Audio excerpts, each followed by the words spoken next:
Landlords can be a nightmare. Don't find yourself in this position.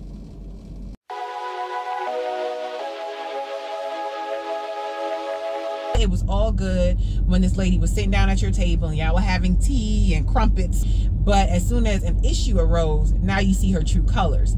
So I say all of that to say, I don't care how nice your landlord is and how good it is and how roses and daisies, it's not your house.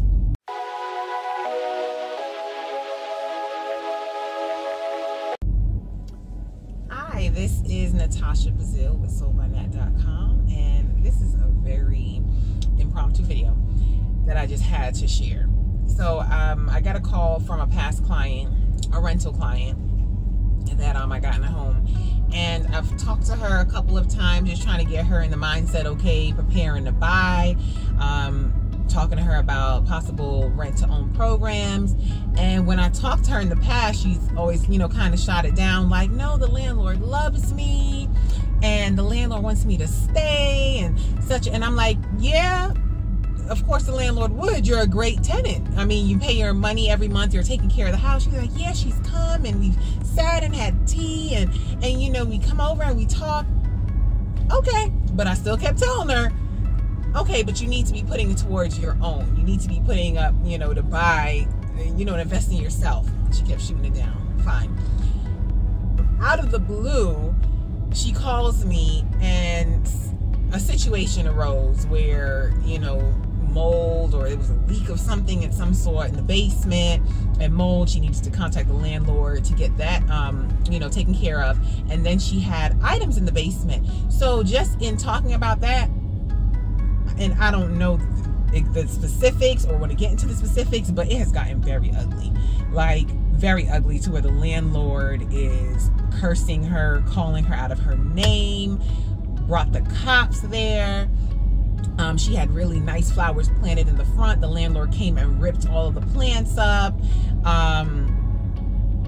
Yeah, great. The landlord even changed the locks on her, like things that a landlord shouldn't be doing. And I don't know if this is her first time being a landlord and she just does not know things that a landlord can do. Like, yeah, this might be your house, but you're in a contract, like you leased your property out to somebody, and just like tenants have to follow the lease and policy and protocol, so does the landlord. But the landlord, wow, has really gone left. Not that I'm shocked, but it's just like, okay, this is what I was trying to warn you about. Not even warn you, like I didn't anticipate this happening, but this is why I was just telling you, like, there's nothing like having your own and not having to answer to somebody. So yeah, it was all good when this lady was sitting down at your table and y'all were having tea and crumpets, but as soon as an issue arose, now you see her true colors. I don't care how nice your landlord is and how good it is and how roses and daisies, it's not your house. You are a great tenant because you are paying them every month, and you're paying them and they're probably profiting off of what you're paying them. So look at getting your own place, having your own house, investing in yourself, okay? Renting should not be a long-term strategy or goal. In most places, I understand there are some places where buying is so high or it costs so much that it's cheaper to rent.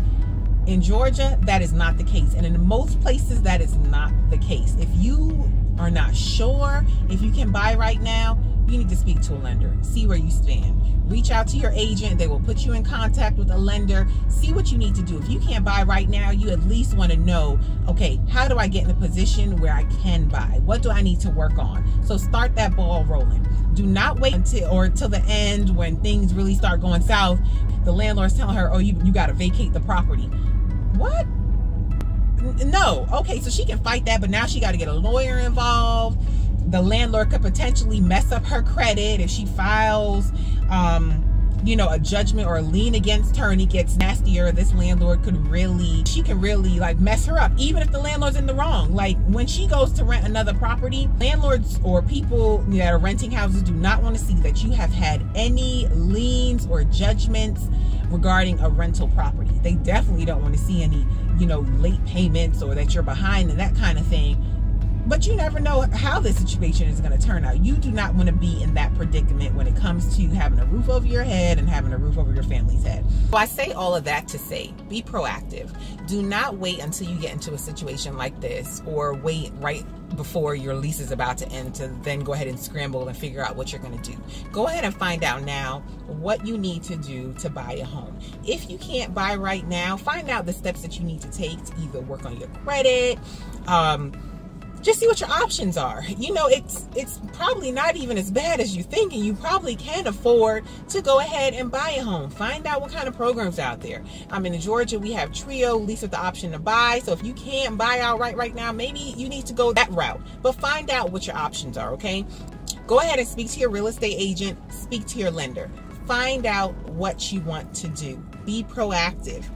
Don't be in a position where now you are reacting, and I just can't imagine. I just can't imagine being in that position.